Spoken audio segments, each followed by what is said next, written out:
So, hello, everyone. Welcome back.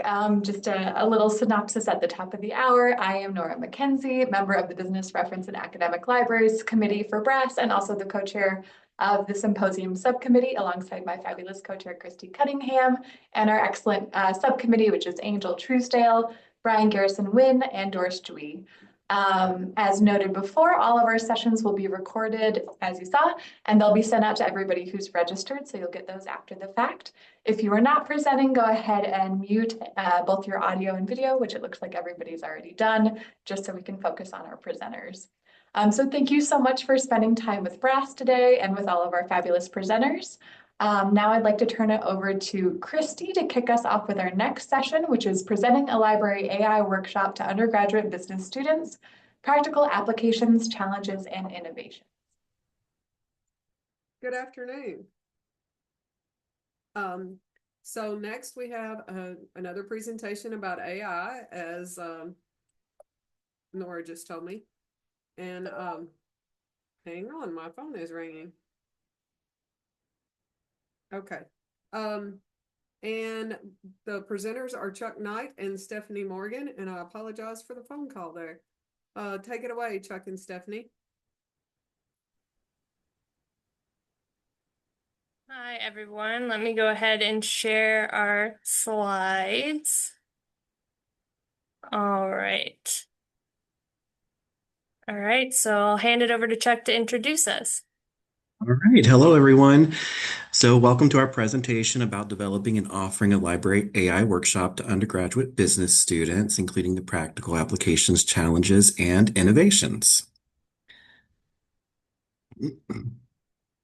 So I'm Chuck Knight, and I am the Business Information Librarian for Collections in the Walker Management Library at Vanderbilt University. I've been at Vanderbilt for just a little over 1 year. Hi, I'm Stephanie Morgan. I'm the librarian for art, history of art and architecture, as well as French and Italian. I work in the Central Library, which falls under the College of Art and Science at Vanderbilt. I don't work at the business library, though I once did. I've been in my current position for about a year, and I was at the business library as a library assistant for 2.5 years prior to that.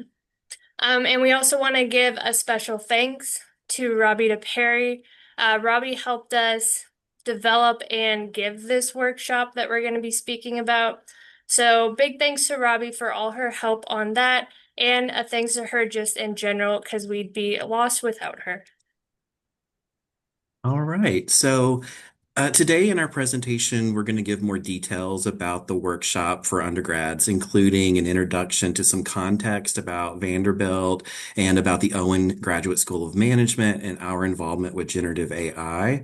And then we'll give an overview of the workshop that we delivered and walk through some of the details of it. And then we'll reflect on some of the interesting findings, successes, and challenges in delivering the workshop. As Robin Vickery mentioned in her very good presentation in the first session today, time and scope do indeed present difficulties. And then lastly, we'll end with time for questions and discussion. But before we dive into that, we have a Mentimeter poll for you all, so we can get an idea of how you're using Gen AI in your workplace. So if you've never used Mentimeter before, it's real simple. You can either scan the QR code, which hopefully you're seeing on your screens now, or go to mentimeter.com and type in the code that you'll see on your screen right here. And so we'll give you all a second to do that. If I change the slide over to our first question before you can type in that code, don't worry, the code's right at the top as well. So we'll just give everyone a quick second to do that. And Stephanie, the QR code slide is not showing. Oh, it's not. Okay, thank you. Mm-hmm. How about now? Yes. Cool. All right. Well, there you go. We'll give you an extra second to log on.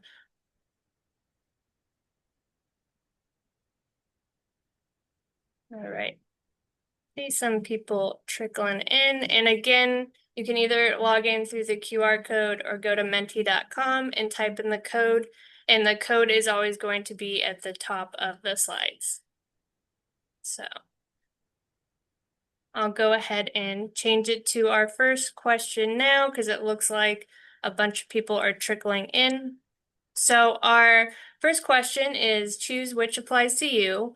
How often do you use generative AI tools personally and or professionally?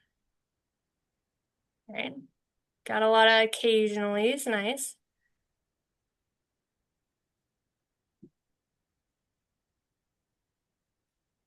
All right, so it seems like everybody at least dabbles with it here and there. We have some frequent users and a little bit of people who don't use it at all.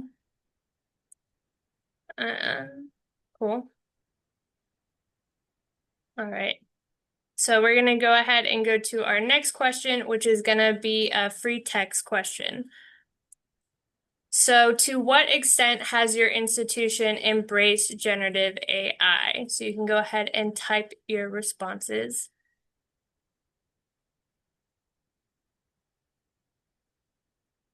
Leading the charge, nice. Chuck and I will be going into how Vanderbilt has embraced AI in a little bit. So it depends, pretty much, quite a lot, getting our feet wet, way too into it. It's all over the place. Nice, thank you all for all your answers. Oh, educational license to Google Gemini, teaching classes on it, university priority.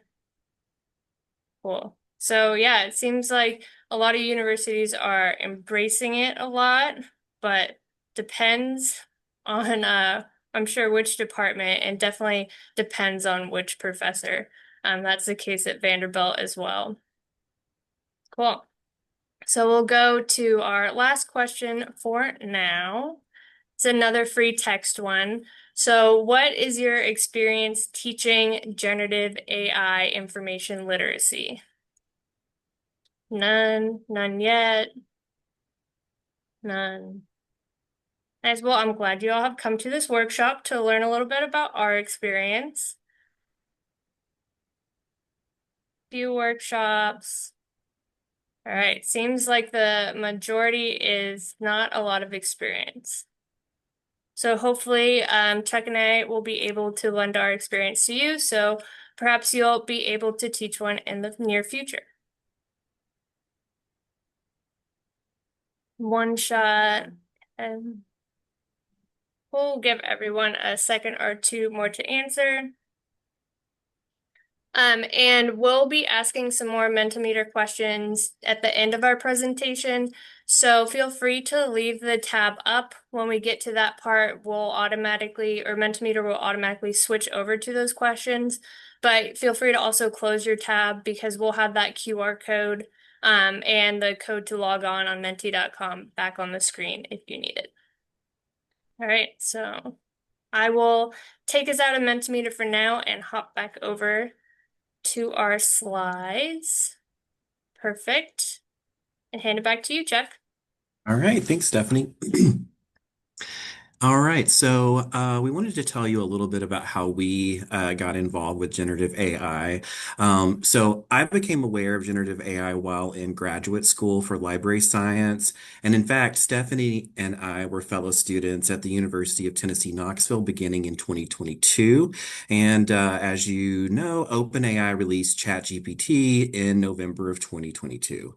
So this was such a new technology that it wasn't yet part of our LIS curriculum. I don't recall any significant mention of generative AI while in the MSIS program at UT. However, I did a little exploring on my own. I signed up for OpenAI's waitlist for ChatGPT access and waited a month or two. And then when I finally did get access, I tinkered a little, but there was nothing in depth. I did a little news reading here and there, nothing too in depth. Fast forward to early 2024 when I started started my role at Vanderbilt as a new librarian, a new business librarian at that. And Stephanie introduced me to some of the work she had done with AI. And also, our colleague Robbie shared several AI-related resources, including Ethan Mollick's Substack, which he posts very regularly about AI, generative AI specifically, and has the nice book, Co-Intelligence, as well. And then with Vanderbilt's embrace of AI, I had the opportunity to delve in further. And my involvement, just like Chuck, started right when ChatGPT came out. I became really curious about it. And like Chuck said, we had both just started library school. So this was a great time to start thinking about how AI will change libraries and in what way it would change them. And as I mentioned, I used to be the library assistant at the Walker Management Library. So in that role, I was thinking about how AI tools might change our day-to-day work in academic libraries, as well as how they could change how we interact and serve our patrons. So this curiosity caused me to dive into experimenting, testing out prompts, integrating AI into small work tasks, and just seeing what it could do. And honestly, that's my favorite way to integrate AI into my work now. I love just like putting in different prompts for different tasks and seeing what it will spit out and if it's useful or not. Also, in my current role as the art librarian, I'm really interested in how AI generated images are made and how they're affecting the art and design world, especially around authorship and ethics. And you may have noticed the little QR code we have on the corner of this slide.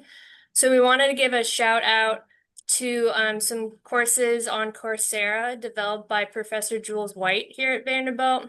Jules is a professor of computer science and computer engineering, as well as the senior advisor to the chancellor for generative AI in education and enterprise solution. And Jules has about, I think it's over 20 courses now on ChatGPT. And we want to mention these because all these courses have really helped Chuck and I build our knowledge on AI, whether it be from basic prompting to more advanced skills, or even how to use AI in like spreadsheets and such. So we wanted to share them with you in case you could find them helpful as well. All right, so we wanted to give a little more context about Vanderbilt's student population and the business student. So Vanderbilt is an urban residential campus with around 13,000 students overall. The Owen Graduate School of Management is a master's degree granting business school with around 650 students, so it's a smaller business school. The school does not offer doctoral business programs, though it did in the past. The undergraduate business minor is the largest minor on campus with around 1,200 students. Vanderbilt does not offer a business major. A lot of the students, a big majority of them are organizational development or economics majors. But there's quite a spread among them as well for other programs. Until recently, the business minor was structured through the College of Arts and Sciences, but now the minor is underneath the Owen Business School. And as we mentioned, Vanderbilt has an embracing stance toward AI. It's worth noting that in March of 2024, the university announced the new College of Connected Computing, which will focus on computer science, AI, and data science with interdisciplinary work with other schools and colleges. And we wanted to take a moment to go over Vanderbilt's AI policy so you could see what type of environment we're working in related to AI. So Vanderbilt has a university-wide statement that applies across the College of Arts and Science, the business school, libraries, everything in Vanderbilt. So I'm not going to read the policy to you, but I'll summarize it. The core message is that AI is considered a valuable and dynamic tool, but just like any other tool, it needs to be used responsibly, ethically, and in accordance with university guidelines. And that includes following any specific instructions from faculty, dean, directors, supervisors, etc., as well as being transparent about AI use. and maintaining compliance with privacy and confidentiality policies. It's also worth noting that individual faculty members have the authority to set expectations for AI use in the classroom. So students may encounter different policies in their classroom, different rules depending on the courses. We're going to share a link with you to Vanderbilt AI policy, one so you can read it for yourselves, but also because this website or this link will have helpful resources on how instructors are using AI in the classroom and what their policies are. So if they totally ban it from their class or if they encourage the use of it. So, to give you a little more about Owen and generative AI, Owen, as Stephanie mentioned, follows the university policy, but I'll share a couple of relevant points about Owen's AI curriculum that I think is interesting to mention. So, Owen offers a course called Artificial Intelligence for Business, and it focuses on the skills and frameworks from a management perspective to work with data scientists and to leverage AI technologies in business. It appears, based on what I could find, that this course started to be offered in the spring of 2024, so it's a more recent offering. At the fall 2024 orientation for our incoming MBA students and specialized master's students, there was a 2-hour Gen AI skills workshop that was provided by faculty for our Masters of Science in Finance and our Masters of Marketing students, but it wasn't offered for the other programs, the MBAs, and the Masters in Healthcare Management. So that opened up a place or a place and an opportunity for us to offer a graduate school version of this workshop as well.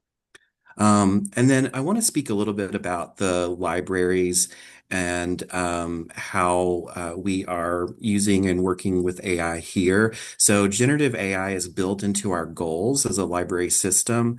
Our university librarian wants us to embrace AI in our various contexts. And then also, Vanderbilt Libraries has recently joined a new cohort of universities and colleges for an Ithaca S&R research project that's focused on defining and implementing AI literacy through interviews with faculty and students. So now Chuck's going to give a overview of what we talked about in the workshop, and then I'll go over a few examples of slides that we presented to the students. All right. So as mentioned, this workshop was actually originally designed for MBA students, and that particular workshop was offered in the fall in September of 2024. But then Stephanie, Robbie, and I reworked it for our undergraduates, which is the version that we're talking about today. So to give you an idea, of our goals with this workshop. We wanted students to have an understanding of the value and limitations of generative AI. We really wanted to instill in them curiosity as well as a healthy skepticism. Also, we wanted students to have resources that they could use to guide their learning. And then finally, we wanted students to walk away with some foundational skills in prompting AI chatbots. So to give you kind of an overall sense of the workshop content, there were 5 main sections in the workshop. We started with a high-level, quick, and non-technical explanation of how generative AI works. And then we spent some time talking about some of the advantages and challenges of generative AI, including what it can be useful at and some of its drawbacks like hallucinations. Then we wanted to share some current business research about generative AI use in the workplace. In this case, we shared a study from Boston Consulting Group about productivity and creativity using generative AI.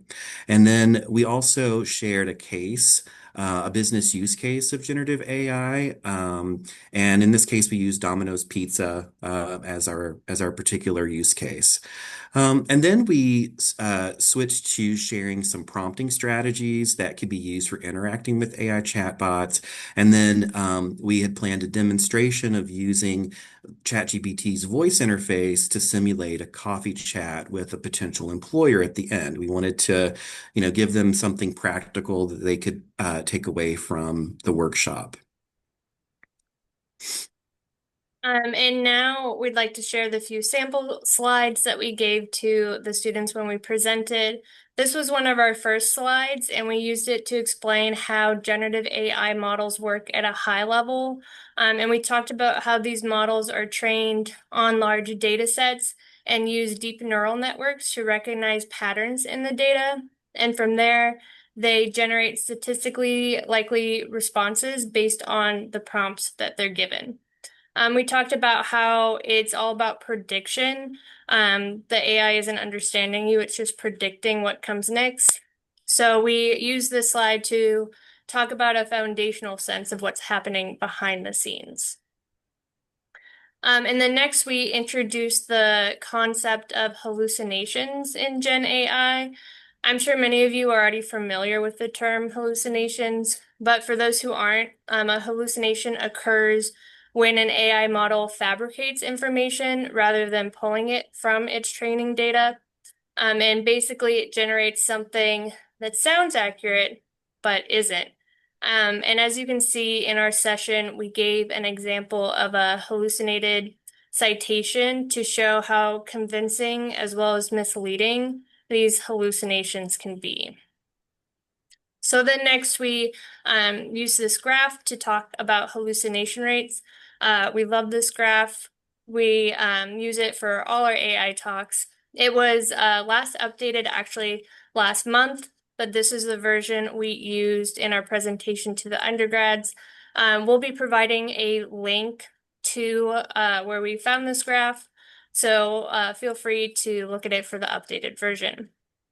But with this slide, we emphasize that even though some of the most popular models report a hallucination rate of under 2%, that doesn't mean that users should let their guard down.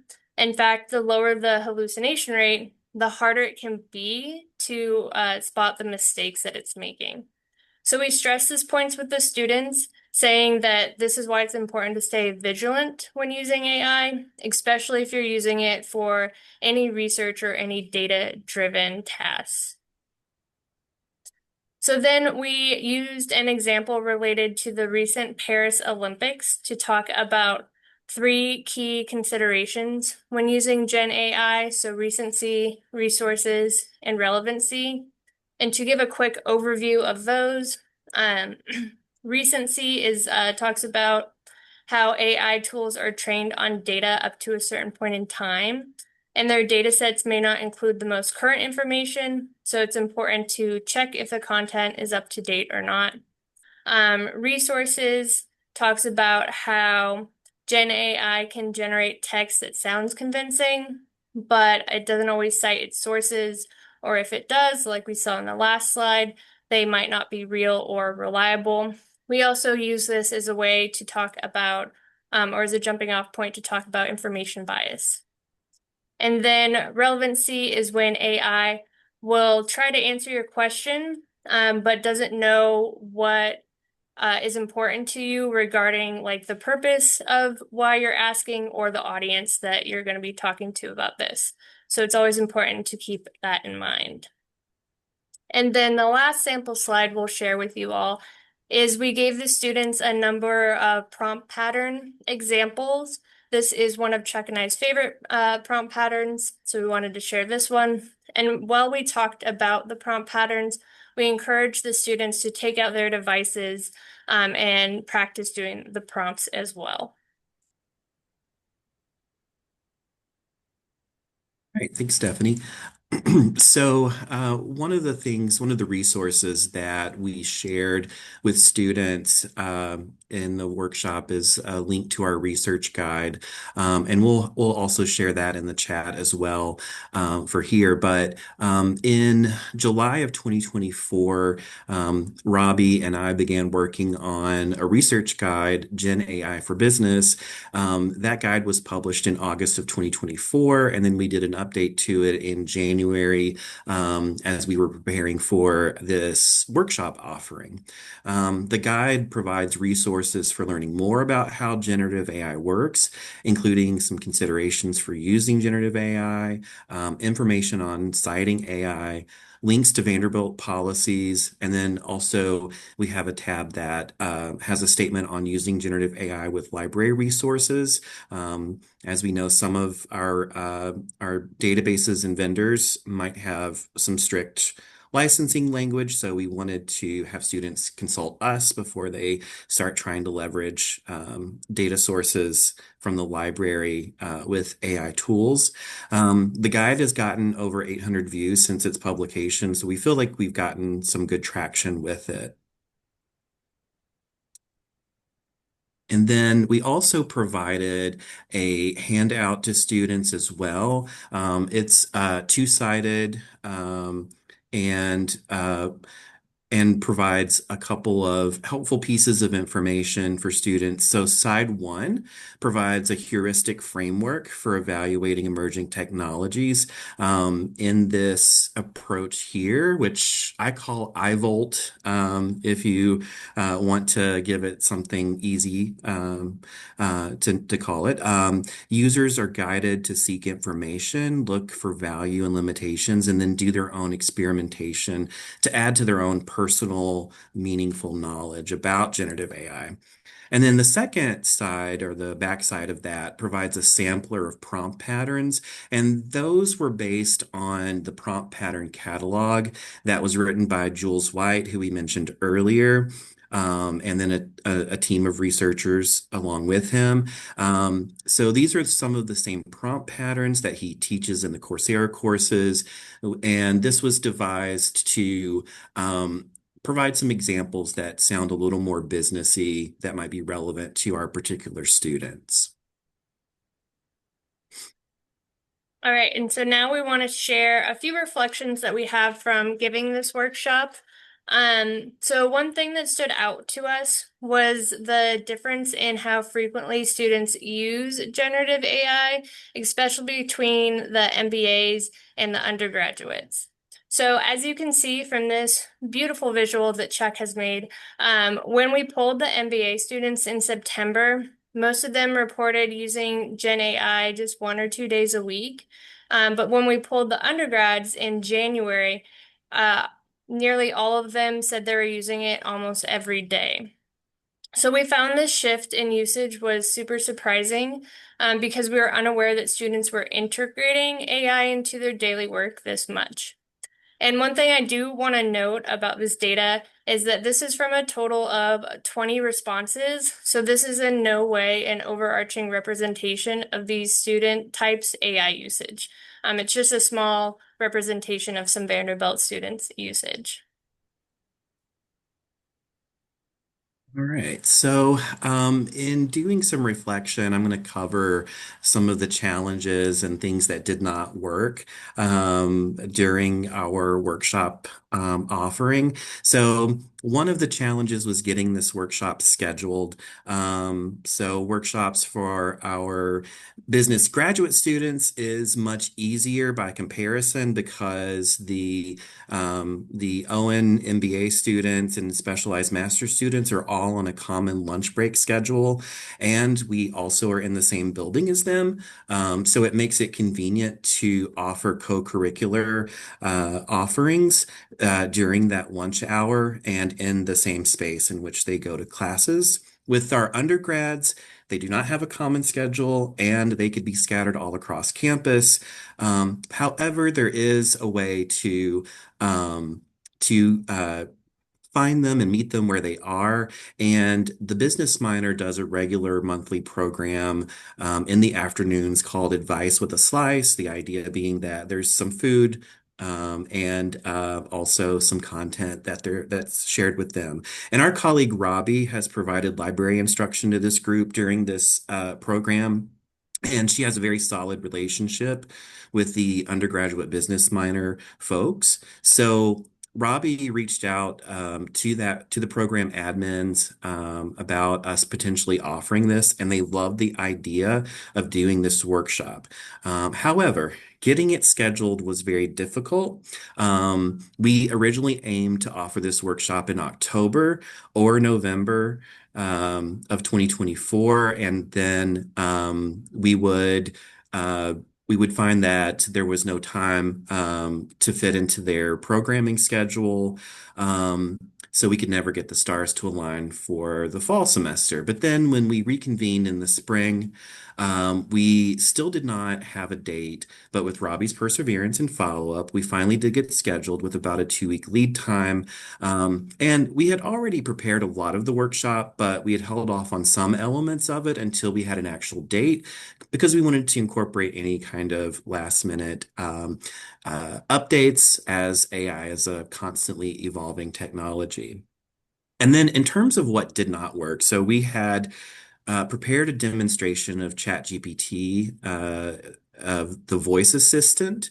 And we were going to prompt it to practice a coffee chat with a potential employer.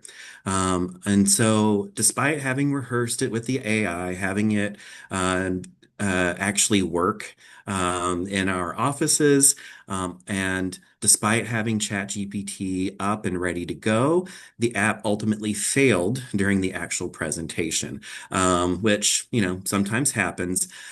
Most students were familiar and used the voice assistant with ChatGPT, so they could imagine kind of where we were going, but it didn't have the same kind of, I guess, oomph factor that we were hoping for. And because we wanted to give them kind of a way to practice talking with an employer without it being a high risk situation, and we thought this might be a nice way to practice using this tool. So another, if not the biggest challenge we face, Chuck already alluded to, was keeping up with the workshop content. Like we talked about, this workshop was originally developed last summer, but with how rapidly Gen AI is changing and evolving, we've had to revise it multiple times just to keep pace. And we found it definitely really hard to feel like an authority on something that's changing every few weeks. We also ran into the classic teaching dilemma of having too much content for too little time. We only had an hour with the students, so we struggled with what to cut out and what to keep. And since we had only practiced our parts separately and not together, we had a few hiccups with timing during the session, and plus it was our first time teaching in that room, which, as I'm sure you all know, comes with a few surprises here and there. But despite all of that, we thought this workshop was a real success. It was a great outreach opportunity, and afterwards, a few students and a faculty member came up to chat with us, which is always a great sign that something has resonated. And so I'll cover one of our final takeaways is the value of meeting colleagues and campus partners where they're at. Across institutions, there has been and continues to be growing interest in AI, but not everyone feels confident about how to engage with it. So Chuck and I believe as librarians, we're in a great position to support that curiosity, and we can help foster meaningful conversations and partnerships around AI, whether it's in classroom, in research, or any other professional practice. So meeting people halfway, we believe, is a valuable mindset, no matter where or what you're doing. Yeah, and to add to that, this workshop was originally conceived of as kind of a preparation for a journey into AI, and we librarians are there to help equip students. And with knowledge and resources. So, as librarians, I believe we're well suited for framing an AI workshop in this way. And because I believe as a profession, we're very careful information seekers. And I think overall, we're a curious bunch and we're all critical thinkers. And I think it's important for us to lean into that curiosity and critical thinking, even though we might be a little reticent ourselves at times with these emerging technologies. But I think leaning into that can help us instill in students the same kind of curiosity and critical thinking when it comes to information resources, including Gen AI. And we don't have to be technicians or computer scientists, but I do think we can design our curricular and co-curricular offerings on Gen AI in this way. Um, So thank you all for coming. We have a feedback form for you all. Let me make sure the Mentimeter changes over. But if you have Mentimeter still pulled up, you can go ahead and answer the questions there. If you had closed it, you can once again scan the QR code or go to menti.com, and it will pull up our questions there. And we will be sending out, if you'd like, the AI for Business research guide link, as well as the Coursera courses, the handout that Chuck made for the workshop, as well as if you'd like these slides. So thank you once again for coming. We appreciate you being with us here today, and now we'd like to open it up for questions.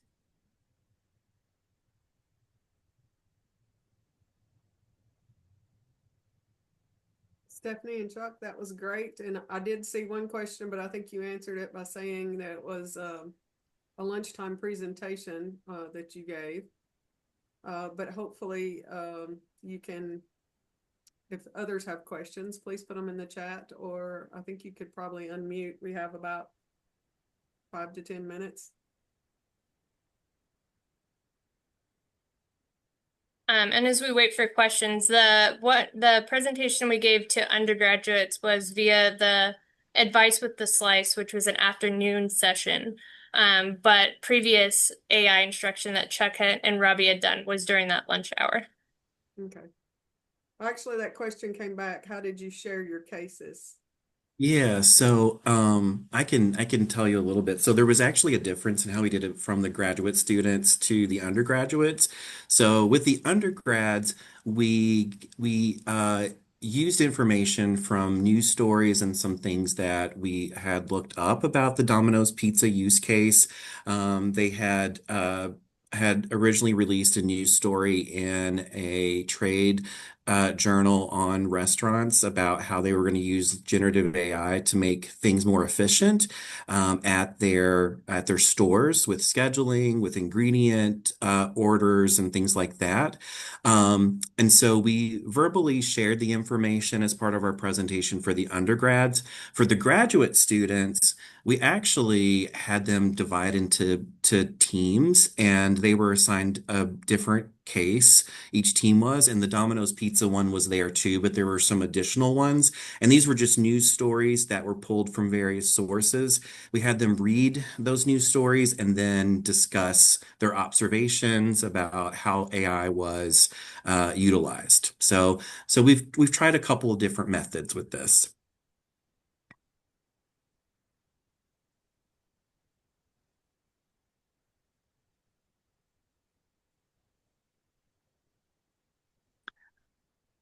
Yeah, so the technical issues with the voice assistant. Um,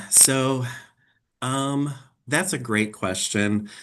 I think that if I were to maybe do it again, maybe I would build a little, maybe a couple of minutes before the demo to say, okay, let me just make sure this is working, as it has a tendency to sometimes time out or whatever, and then maybe give it a try there. And maybe that will take a little pressure off of doing it in the moment if we kind of frame it in, okay, let's make sure this is working like we expect first.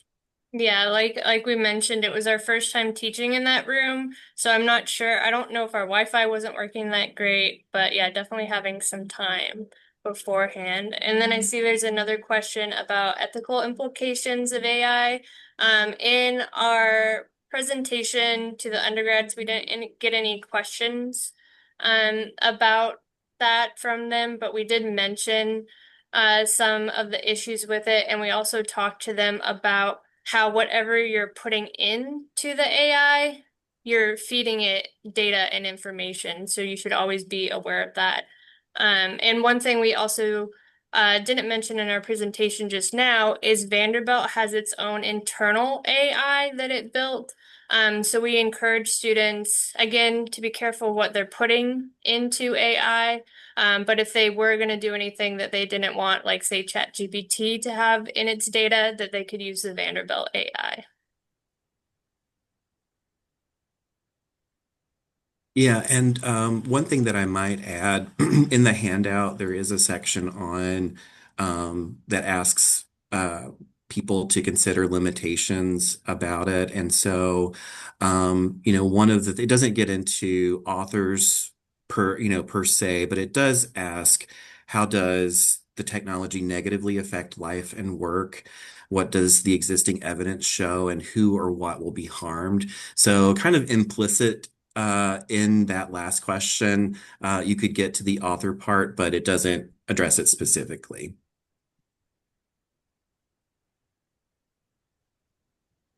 I like that idea of doing a recording ahead of time. That's a great idea.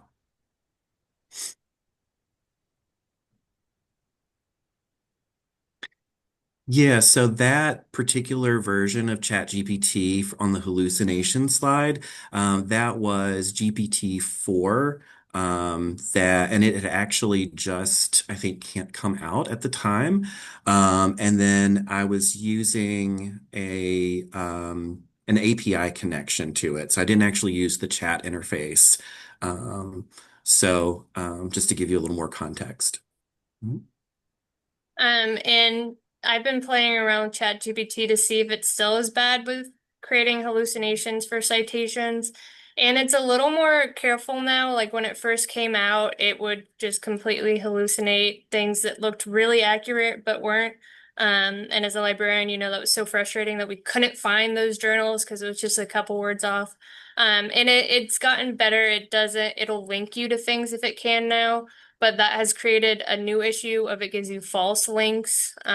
So it's just a hallucination kind of in a different form.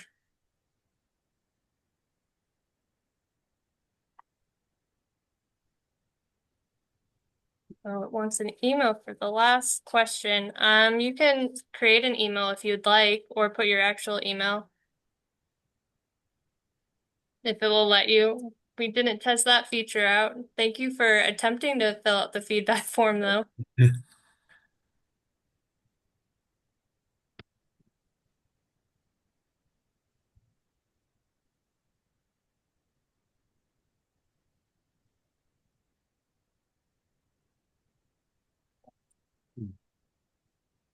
Is including at in the email address. Yeah, so I think people are getting a message to include, let's see. Yeah.